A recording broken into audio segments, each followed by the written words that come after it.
Car వచ్చేస్తుంది అబ్బయ్య.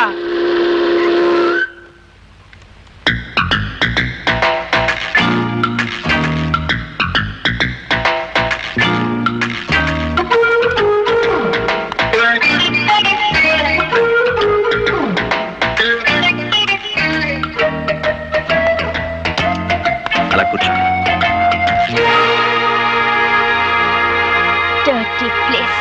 ఇక్కడ కూర్చునేది ఏమిటి జనమంతా?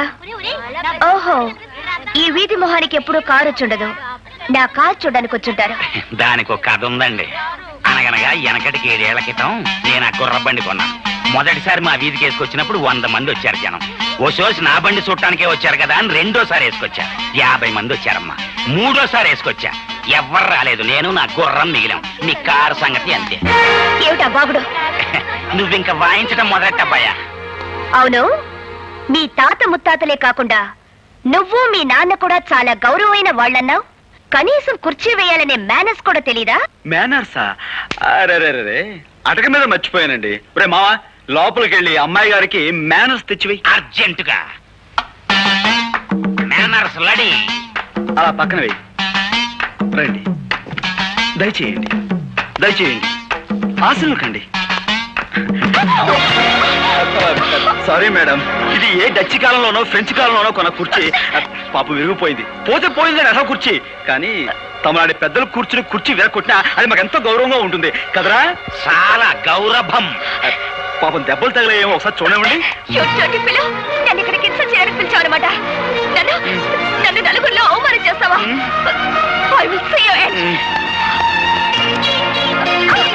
ఏంటమ్మా, నువ్వు నా ఎండ్ చూస్తావా? నా బీనింగా చూడలేదు, ఎండ్ నువ్వేం చూస్తా? అయ్య బాబు, నా గాడి దొడుకోనపోతే నీ కార్ స్టార్ట్ అవుదమ్మయ్యా. పిన్ని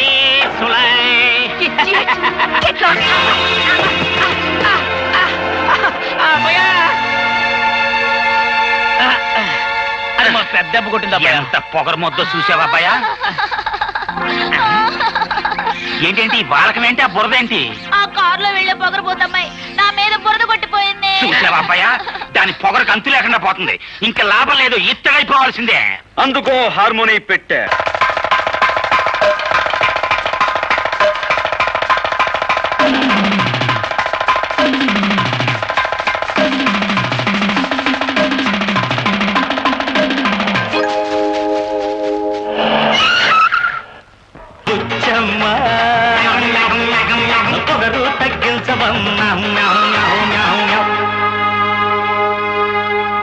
నా పేరు ఆముదాల అసిరయ్య.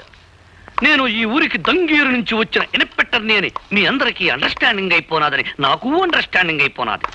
నేను మామూలు ఇన్స్పెక్టర్ని కాను. కేడీలకు బేడీలు తగిలించి బీడీలతో కాల్చి కాల్చి బుద్ధి చెప్పడంలో చాలా పెద్ద పేరున్నవాణ్ణి. ఎముళ్ళాటోళ్లకు ముగుళ్ళాటోళ్ళని, మోకాల శిక్కుల తీయించడంలో ప్రత్యేకమైన ట్రైనింగ్ అయిన వాణ్ణి. నేను అడిగిన ప్రతిదానికి మీరంతా ఎస్ అని సమాధానం చెప్పాలి. ఏమని సమాధానం చెప్పాలి? నేను చాలా స్ట్రిక్ట్ ఆఫీసర్ని. ఎంత స్ట్రిక్ట్ ఆఫీసర్నో అంత ఎదవనాయాలి. దీనికి నో అని చెప్పాలి. నేను క్వశ్చన్లు అడుగుతాను, ఆన్సర్ టు ది క్వశ్చన్లో. ఈ స్టేషన్ అంతటికి సీనియర్ ఫెలో ఎవడు? Who is senior fellow? నాకు ఈ ఊరి ఇస్త్రీ అంతా కావాలి. నేను అడిగే ఒక్కొక్క క్వశ్చన్కి సరిగా సమాధానం చెప్పు. ఈ ఊరంతటికి రిచ్ ఫెలో ఎవడు? శ్రీమాన్ సూర్యచంద్రరావు గారండి. ఈ ఊళ్ళో అతి మిక్కిలి మిక్కిలి పలుకుబడి గల వ్యక్తి ఎవడు? శ్రీమాన్ సూర్యచంద్రరావు గారండి. పోలీసు వాళ్ళకి యాలకు ఉపయోగపడి వాళ్ళని యాలకి ఉపయోగించుకునే బుర్ర వ్యక్తి ఎవడు? శ్రీమాన్ సూర్యచంద్రరావు గారండి. ఈ ఊళ్ళో పచ్చి ఎదవ కేడీనాయాలు ఎవడు? శ్రీమాన్ సూర్యచంద్రరావు గారండి. అన్నింటికీ ఆల్ ఇండియా రేడియోలో ఆడి పేరు గడగడగడగడ మోగిపోతుంటే ఆడేదో పెద్ద పొగరుపోతాయి ఉండాలని నా మెదడుకు ఐడియా వస్తా ఉండదు. పోలీసు వాళ్ళ దృష్టిలో పొగరబోతు అతను కాదండి, గోపి అని ఒక మునగాడు ఉన్నాడండి. వాడికి 2 విద్యలు తెలుసండి. 1 హార్మోని వాయించడం, 2 హారి చేసిన వాళ్ళని ఎడపెడా వాయించడం. అబ్బా భలే వాయిస్తాడండి. అంత మునగాడా? అయితే ఆ అవరాగడ సంగతి త్వరలోనే చూసుకుంటాను.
అదే గుడ్ మార్నింగ్ సార్. నా పేరు ఎస్ఐ అసిరయ్య, అవుదాల అసిరయ్య. దంగేరు నుంచి ఈ ఊరికి కొత్తగా ట్రాన్స్ఫర్ అయ్యి వచ్చాను. కొత్తగా ఏదైనా ఊరి పులిమేరల్లో అడుగెట్టి ఎట్టగానే ఏ పోలేరమ్మకో పోతురాజుకో దండం పెట్టుకోకపోతే ఎంత కీడు జరుగుద్దో, అలాగే తమలాంటి పెద్దోళ్ళకు దండం పెట్టుకోకపోతే అంత కీడు జరుగుద్దని వచ్చాను. What can I do sir? చాలా సంతోషమయ్యా, నీలాంటి ఇన్స్పెక్టర్ నా చేతిలో ఉంటే. ఎంత పొగరవాడికి! ఎవరినమ్మా అటు తిట్టుకుంటూ వస్తున్నావో? వాడే ఆ గోపిగాడు. నమస్కారం మేడమ్ గారు. చూడగానే సుర్రు సుర్రు అనిపిస్తున్నారంటే మీరే రాధగారు అయి ఉండాలని నాకు అండర్స్టాండింగ్ అయిపోయినది. ఎస్ఐ అసిరయ్య, మీ ఫాదర్ సేఫ్టీయే నా ఊపిరి. మీ ప్రాబ్లం ఏంటో నాకు చెప్పండి, నేను చేసేస్తాను. నేను కోపంతో వాడి హార్మోని పగలగొట్టానని వాడు నా కారద్దాలని పగలగొట్టి నీ దిక్కున చోట చెప్పుకోమన్నాడు. ఆని తిడితే నువ్వేస్తారు అంటావేంటి? మా ఎస్పీ దొరగారు కూడా నన్ను ముద్దుగా అలాగ పిలిచేవారు, అందుకే పొరపడైపోయింది. ఆ గోపిగాడు ఎంత గుండెలు తీసిన బంటు కాకపోతే నా కూతురును అవమానించి దాని కారుని బద్దలు కొడతాడా? అన్ని దెబ్బకి దెబ్బ నేను తిత్తగా. I am here. Why fear? ఏం చేస్తారట? గుట్ట సప్పుడు కాకుండా గుండా యాక్ట్ కింద వాడు అరెస్ట్ చేసేయగలను. ఇంట్రాగేషన్ పేరుతో వాడి మొక్కల చెప్పులు తీసి మీకు ప్రెజెంటేషన్ ఇచ్చేయగలం. దట్స్ ఆల్, అంతే. అదేదో వెంటనే చేసేయి. నన్ను అవమానించిన అహంభావిని పోలీసుల సహాయంతో అరెస్ట్ చేస్తే అది నా ప్రెస్టేజ్ కే భంగం. అయితే 4 రౌడీల్ని బెత్తాయించి ఆడి కాళ్ళు చేతులు తీయించేస్తా. దానికి రౌడీలు ఎందుకు? 6 అడుగుల ఆజానుభావుణ్ణి ఈ తెలుగుదేశానికి అంతగాని నేనుండగా నాకు బత్తాయించండి. వాణ్ణి పోలీసుల సహాయంతో దెబ్బతీయడం నాకు ఇష్టం లేదని చెప్పారుగా. నేను పోలీసు గుడ్డలేసుకుంటే పోలీసోణ్ణి, గుడ్డలిప్పేసినానంటే పూకిరోణ్ణి. ఒక్క లుక్కేసానంటే లొక్కైపోతాడు ఆ డుక్కనాయ.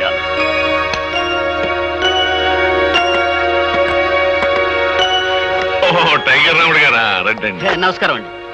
బాబు గోపి, నువ్వు సూర్యచంద్రరావు గారి అమ్మాయితో ఏదో అనవసరంగా గొడవపడ్డావట. ఇప్పుడు కొత్తగా వచ్చిన ఎస్ఐ ఆ విషయమే నీతో ఏదో మాట్లాడాలట. ఊరి బయట ఉన్న ఇటుకల ఫ్యాక్టరీ దగ్గర నేను రమ్మన్నాడు. నా నోటితో అనకూడదు కానీ అతను ఉత్త పొరంబోకు. ఇప్పుడే హార్మోని రిపేర్ అయింది, మళ్ళీ ఇంకో రిపేర్ చేసే అవకాశం నాకు వచ్చిందన్నమాట.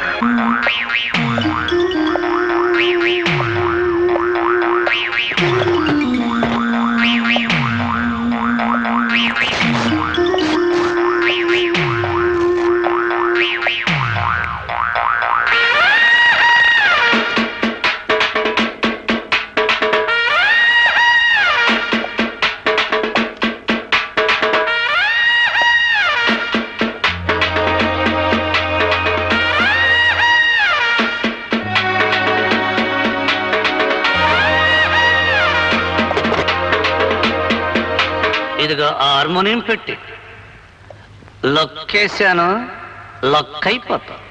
మా నాన్న ఎప్పుడు నాకు 2 వాయించడం తెలుసు అంటాడు. ఒకటి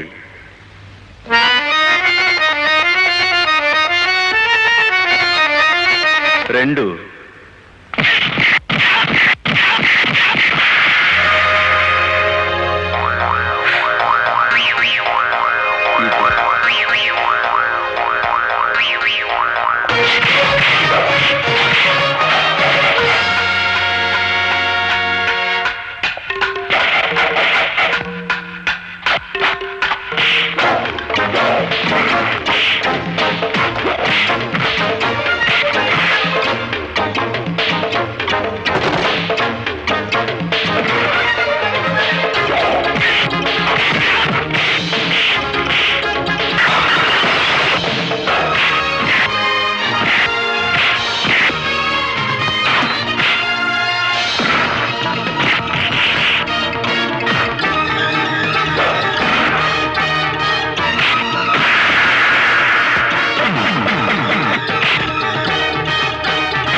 వాడు ఈ రోజే జాయిన్ అయ్యాడు. అతను ఎక్కడా? మూతి పగలగొట్టుకునేవాడండి? అవును. అయితే ఇరుమేనండి.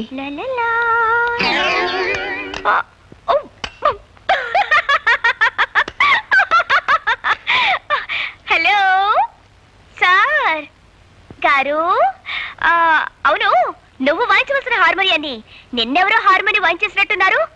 ఇదిగో, ఎదురులేని మనిషి తిరుగులేని మనగాండని వాల్ పోస్టర్లో చూసి సినిమా పేర్లు పెట్టేసుకుంటే సరికాదు. ఛాలెంజ్ లో ఉన్న సత్తా చేతల్లో ఉండాలి. ఒక్కసారి సరదాగా నిన్ను అలా అలా సరిగములు పలికించరా? నువ్వా? వాడికి వెన్నెముక విరిచేసి మోచపులు తప్పించేస్తాని పెద్ద గొప్పలు చెప్పి వెళ్ళు. నీ ఎముకలు మొత్తం చిత్తు చిత్తుగా విరగొట్టుకొచ్చావా?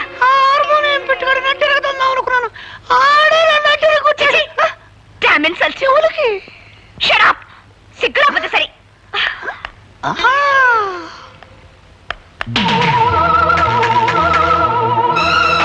నన్ను నడి రోడ్డు మీద దెబ్బ కొట్టిన వాణ్ణి ఎక్కడ ఎలా దెబ్బ కొట్టాలో నాకు బాగా తెలుసు.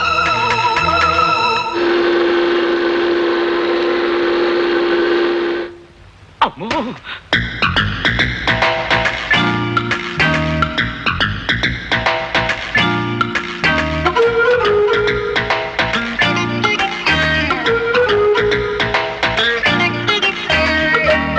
సూర్యచంద్రరావు గారు అమ్మాయా? అవును.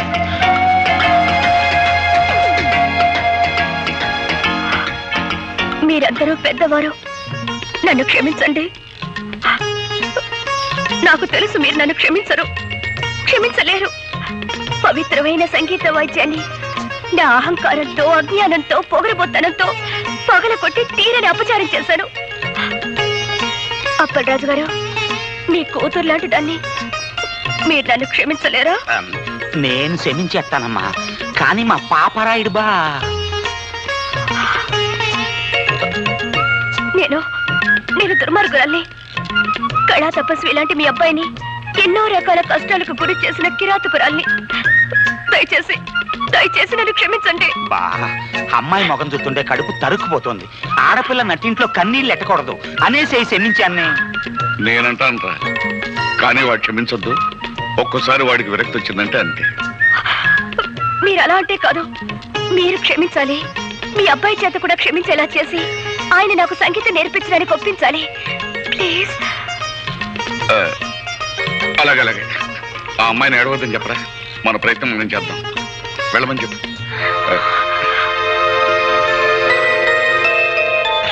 ధైర్యంగా వెళ్ళరా అమ్మా. చాలా థ్యాంక్స్ అండి.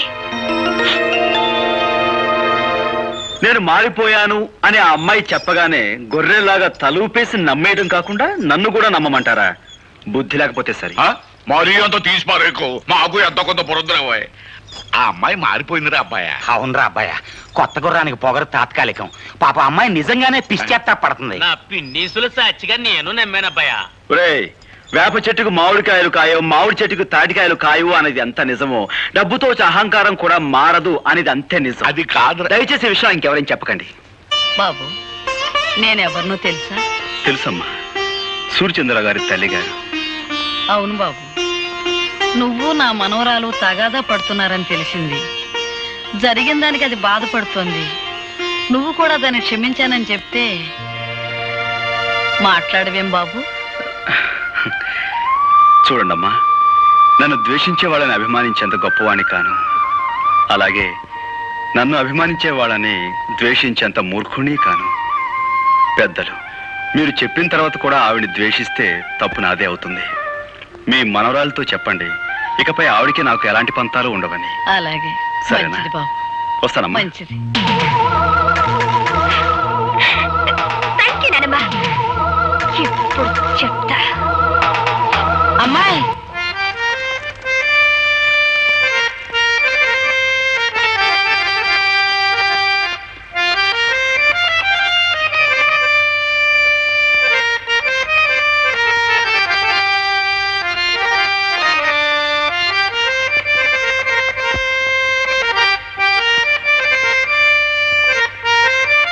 ఈ వాతావరణం చూస్తుంటే త్రికరణ శుద్ధిగా మీరు నన్ను మన్నించారన్న తృప్తి నాకు కలుగుతోంది. అహంకారంతో కాకుండా మనస్ఫూర్తిగా నీకు సంగీతం నేర్చుకోవాలనే ఉద్దేశం ఉందని నన్ను నమ్మించావు. చాలా సంతోషం. ఇక మొదలు పెడదాం. నాది చిన్న కోరిక, కాదనకూడదు. చెప్పు. నేను పాట రాశాను. నువ్వు పాటలు కూడా రాస్తావా? ఓ, నేను కాలేజీలో చాలా ప్రైజులు గెలిచాను.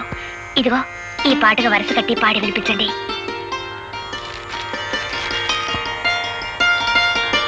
ఏమిటలా చూస్తున్నారు? బాగోలేదా? చాలా బాగుంది.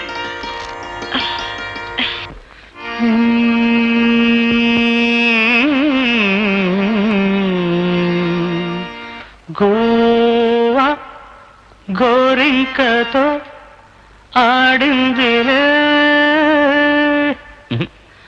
ఆడిందిలే బొమ్మలాట, నిండు నా గుండెలో మ్రోగిందిలే వీణ పాట.